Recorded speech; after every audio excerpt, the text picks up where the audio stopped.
성도인 우리는 하나님의 사랑 가운데 지음을 받았습니다. 우리는 예수 그리스도님의 십자가의 은혜로 거듭났습니다. 우리는 성령님의 교제하심 안에서 하나님을 사랑하고 이웃을 사랑하는 삶을 살도록 부름을 받았습니다.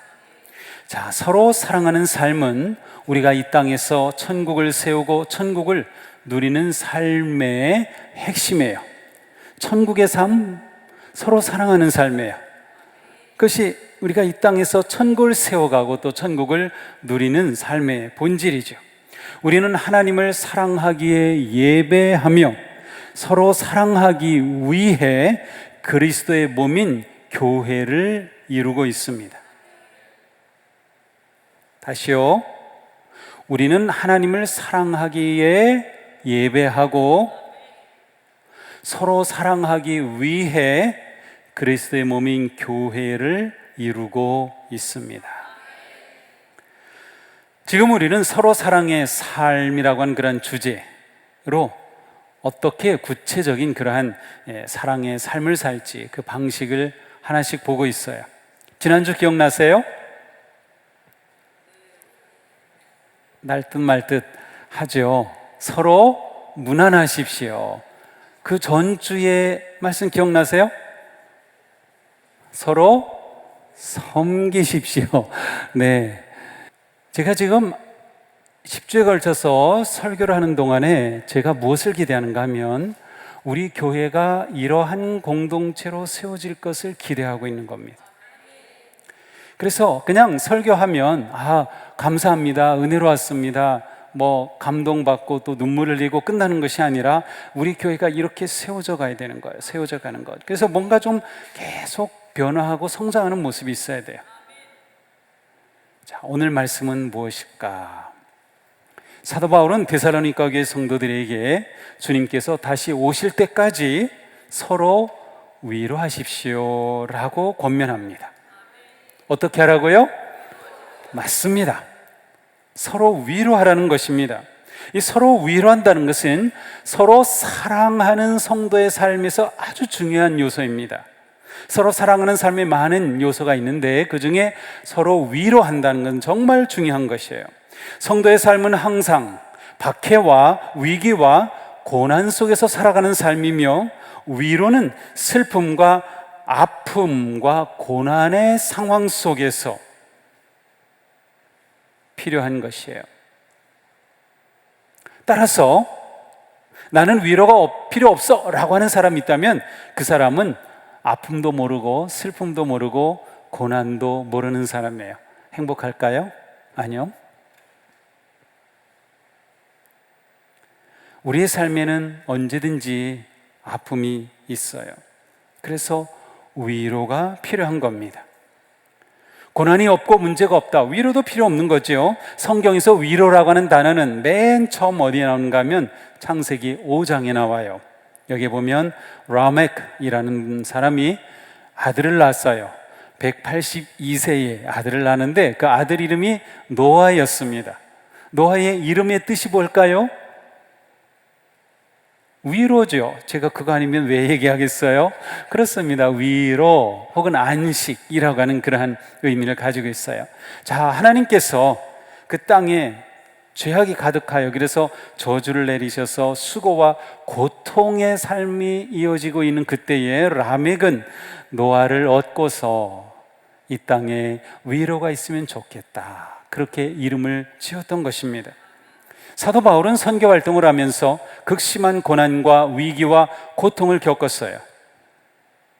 그 편지를 보면 그는 채찍을 맞았고 감옥에 갇혔고 파선을 당했고 강도를 만났고 배신을 경험했고 교회를 위한 염려가 너무나도 컸고 굶주렸고 목말랐고 추위에 헐벗고 떨었습니다.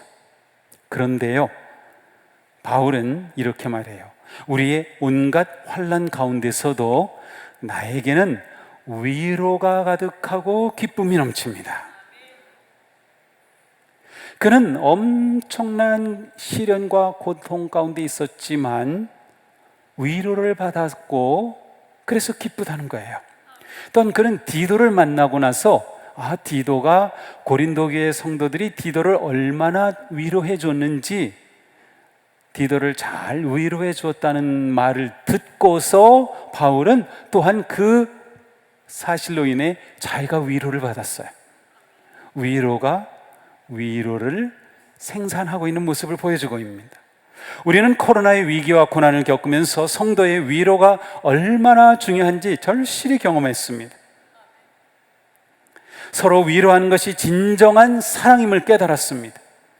위기 때일수록 나라와 사회가 위로가 필요하며 교회에도 위로가 필요하며 성도에게도 위로가 필요함을 보았습니다. 성도는 모든 상황에서 세상과 문제를 보는 눈이 달라야 하고 그 문제를 해결하는 방식이 달라야 합니다.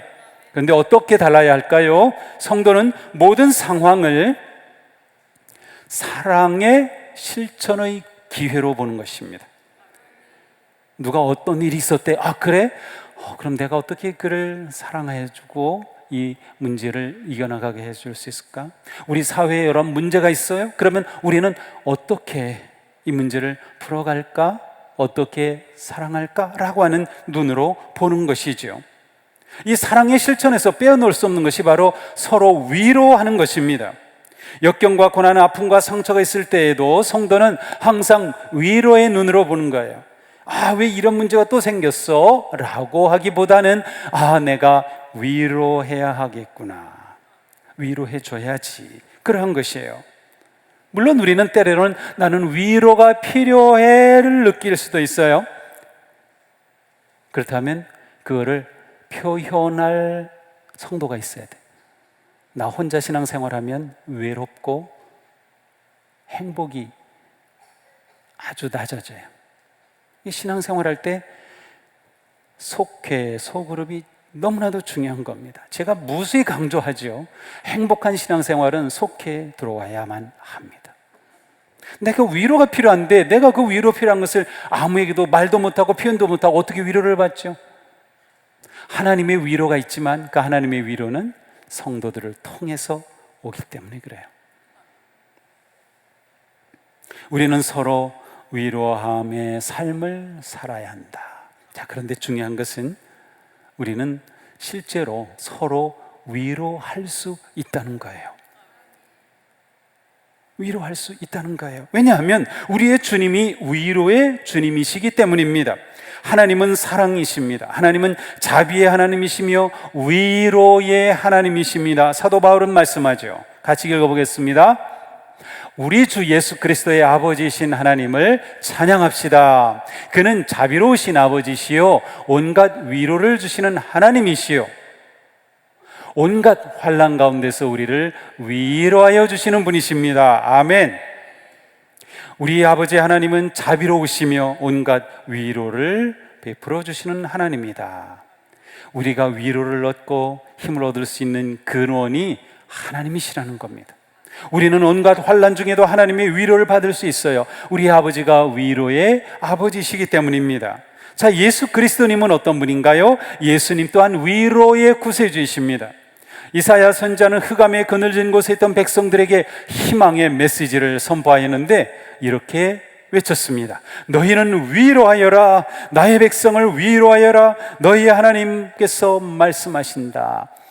이사야서 40장 1절이에요. 근데 이게 굉장히 놀라운 것이 이사야는 전부 66장까지 있어요. 성경은 전부 66권이에요. 구약은 1권에서 39권까지. 이사야서의 1장부터 39장까지는 회개와 징계와 심판의 메시지.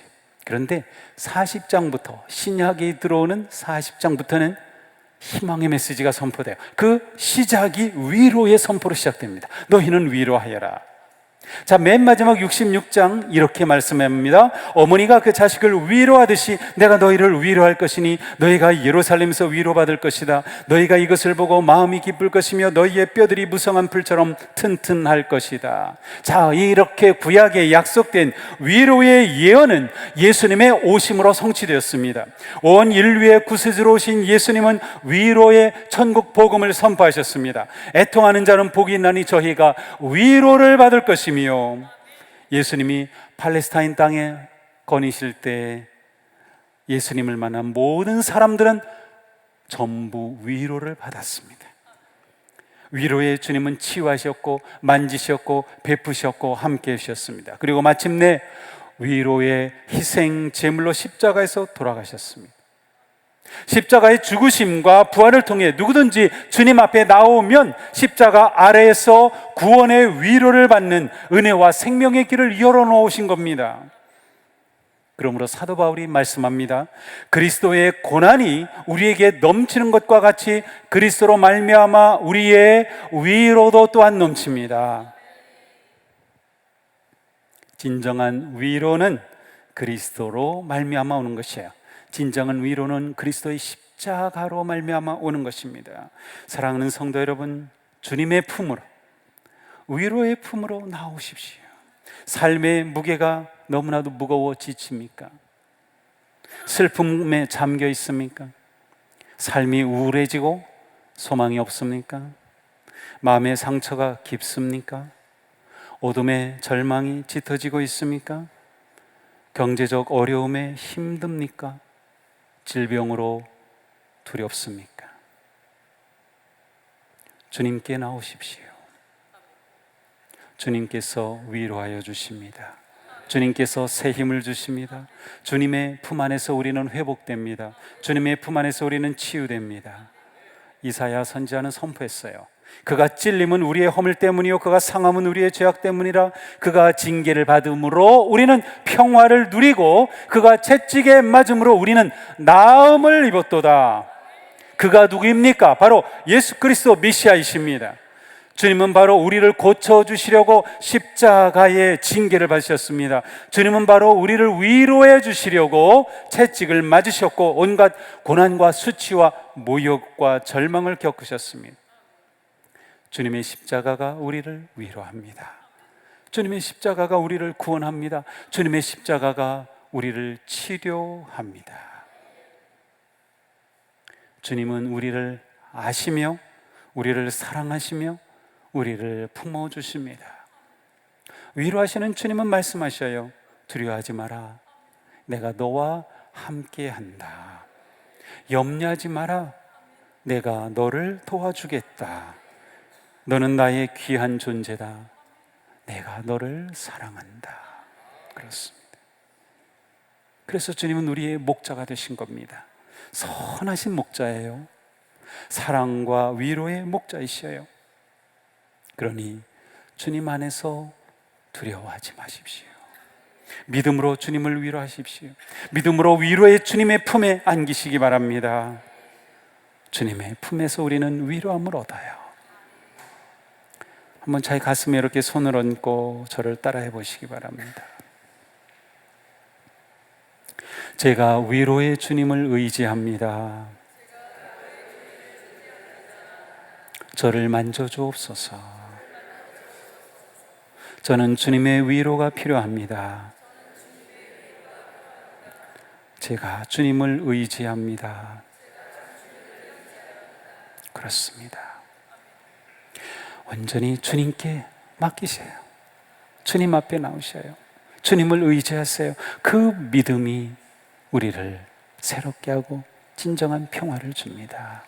자, 이렇게 우리를 위로하시는 주님은 이제 우리를 서로 위로하는 삶으로 부르셔요. 주님이 우리를 위로해 주셨기에 우리는 서로 위로할 수 있다는 겁니다. 우리를 사랑하고 위로하시는 하나님을 닮아서 우리도 서로 위로함으로 사랑하라는 겁니다. 주님의 위로를 서로의 위로로 확장하는 것이 성도의 삶입니다. 같이 한번 읽어보겠습니다. 주님의 위로를 서로의 위로로 확장하는 것이 성도의 삶이다. 그렇습니다. 사도 바울 말씀에 오늘 본문이죠. 우리 주 예수 그리스도의 아버지이신 하나님을 찬양합시다. 그는 자비로우신 아버지시요 온갖 위로를 주시는 하나님이시요 온갖 환난 가운데에서 우리를 위로하여 주시는 분이십니다. 같이 읽습니다. 따라서 우리가 하나님께 받는 그 위로로 우리도 온갖 환난을 당하는 사람들을 위로할 수 있습니다.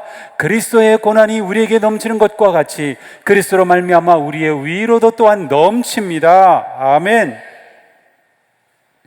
바울 사도께서는 우리가 사람들을 위로할 수 있다고 말씀합니다. 우리는 이미 하나님의 위로를 받고 있으며 받을 것이기 때문입니다. 우리를 사랑하시는 그리스도의 고난이 넘치듯이 그리스도로 말미암아 우리의 위로 또한 넘칠 것입니다. 중요합니다. 우리도 위로할 수 있다. 그러니 바울은 우리가 이러한 하나님의 사랑과 은혜에 감사하고 찬양합시다 라고 말하는 거예요. 우리는 서로 위로하기 위해서 먼저 마음을 다해 위로의 주님을 찬양하는 겁니다. 어떤 상황에서도 주님을 예배하는 겁니다. 주님이 위로하실 수 없는 아픔은 없어요. 주님이 위로하실 수 없는 슬픔은 없어요. 주님이 위로하실 수 없는 고통은 없어요. 그리고 주님이 위로하시는 그 위로와 사랑의 힘으로 우리도 서로 위로할 수 있습니다. 우리 안에 계신 위로의 주님, 그 위로의 성령님으로 인해 우리는 서로 위로하는 것이에요. 자, 그러면 어떻게 서로 위로할 수 있을까요? 첫째로 우리는 함께함으로 위로합니다. 함께 해주는 거예요. 사도 바울께서는 자비와 위로의 하나님이라고 했어요. 이때 위로라고 하는 단어는 곁에서 함께 해준다는 뜻이에요. 똑같은 단어가 보혜사라는 말씀으로 번역이 됐어요. 성령님을 보혜사라고 또 하죠. 예수님도 보혜사입니다. 그런데 그 보혜사와 거의 같은 단어가 바로 이 위로라고 하는 단어입니다. 힘들고 어려운 상황이 생겼을 때 그 사람을 이해하고 그의 아픔과 슬픔과 고통의 자리에 함께 하는 것이에요. 이것이 위로하는 아주 중요한 겁니다. 몸이 함께하면 마음이 함께하고요, 마음이 함께하면 몸도 함께하기 마련입니다. 하나님이 우리를 위로하신 방법이 그러했어요. 하나님께서 우리를 사랑하시고 위로하시기 위해 그냥 말씀으로만 내가 너희를 사랑한다 하지 않으셨어요. 친히 인간의 몸을 입으시고 이 땅에 오셨어요. 십자가를 지시기까지 하셨어요. 왜? 우리와 함께 하시려고 말이죠. 인간의 아픔과 고통과 죄의 저주를 그대로 자신의 온몸으로 받으신 겁니다. 예수님은 우리와 같아지셨고 우리와 함께 하셨어요. 우리도 그 방법을 그대로 따라하는 겁니다. 이것이 주님께서 우리를 사랑하신 방법이기에 우리도 그렇게 하는 것입니다. 우리가 사는 이 세상은 춤도 추지 않고 곡하지 않은 세상입니다. 주님은 이런 말씀을 하셨어요. 이 세대를 무엇에 비길까? 마치 아이들이 장터에 앉아서 다른 아이들에게 이렇게 말하는 것과 같다. 우리가 너에게 피리를 불어도 너희는 춤을 추지 않았고 우리가 곡을 해도 너희는 울지 않았다. 공감이 사라진 시대, 함께 할 줄 모르는 시대입니다. 위로가 사라진 시대죠. 지금 우리 사회가 그렇지 않나요? 우리 사회는 너무나도 위로를 필요로 합니다. 그런데 지도자들은 국민을 위로해 줄 생각은 하나도 없어요. 단 일도 없는 것 같아요. 단지 자기 정당만을 위해서 목을 걸어요.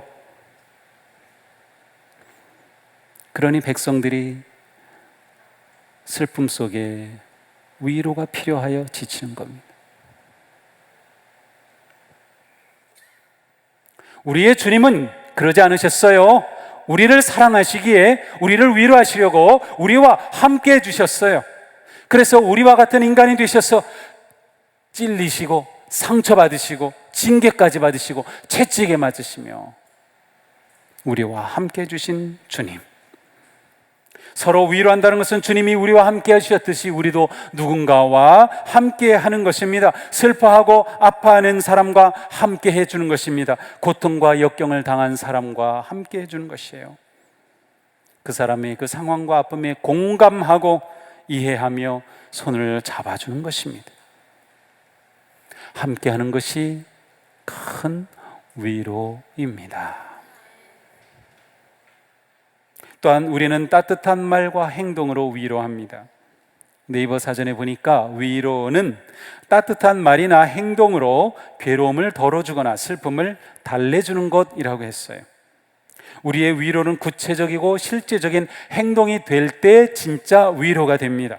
서로 위로하는 것은 사랑이며, 사랑은 명사가 아니라 동사이기 때문이죠.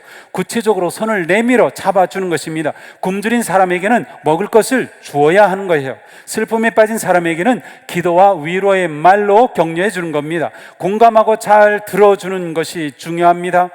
충고와 비판은 전혀 위로가 되지 않습니다. 충고하려고 하지 마세요. 너 이거 잘못했으니까 그러니까 이렇지. 전혀 위로가 안 됩니다. 말은 맞아요. 그런데 위로가 안 됩니다. 위로라는 것은 충고하고 비판하는 게 아니고요, 그냥 있는 그대로를 공감해주고 곁에 있어주고 말과 행동으로 구체적으로 표현하는 겁니다. 다음으로 우리는 믿음을 지켜서 위로할 수 있어요.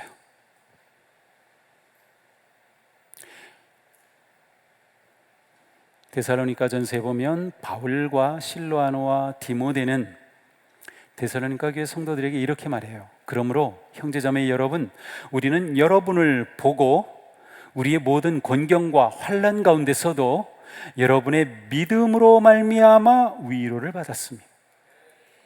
여러분의 믿음으로 말미암아 위로를 받았다.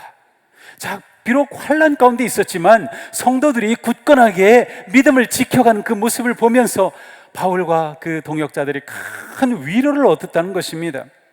우리는 코로나를 지나면서 이것을 분명히 경험했어요. 예배 자리에 와서 서로 얼굴을 보는 것이 얼마나 위로가 되었습니까? 야, 이분이 예배를 지키고 믿음을 지키고 있구나. 그것이 우리에게 얼마나 힘이 되었습니까? 온라인으로 예배 드리면서 저 아무개 집사 예배 참여합니다, 할렐루야, 아멘 하는 것을 보면서 야, 이분이 이 어려움 속에서도 예배를 지키고 믿음을 지키는구나. 그것이 얼마나 우리에게 위로가 되었습니까? 우리는 자신이 믿음을 지키고 거룩하게 성장하고 변화되는 것이 다른 성도들에게 큰 위로가 된다는 것을 기억해야 합니다. 우리가 믿음으로 굳게 서서 믿음을 지키며 믿음의 삶을 사는 모습이 위로가 될 수 있다. 이것을 우리가 알면 우리가 믿음을 잘 지키는 것이 얼마나 중요한지 알 수 있어요. 나한테 잘 못할 수도 있어요. 배신감 느낄 수도 있어요. 하지만 괜찮습니다. 진정으로 위로하는 사람은 그런 것이 두려워서 손 내밀기를 주저하지 않습니다. 오히려 그렇다면 야, 이 사람이 정말 위로가 더 필요한 사람이구나. 그의 영혼을 위해 더 기도해 주면 되는 것이죠. 우리는 이 절망의 세상에서 위로의 삶으로 이 세상에 희망을 주는 그러한 교회가 되어야 합니다. 우리가 서로 위로하면 이 세상 가운데서도 희망의 꽃은 활짝 필 것입니다. 이것이 우리가 행복해지고 거룩해지는 길입니다.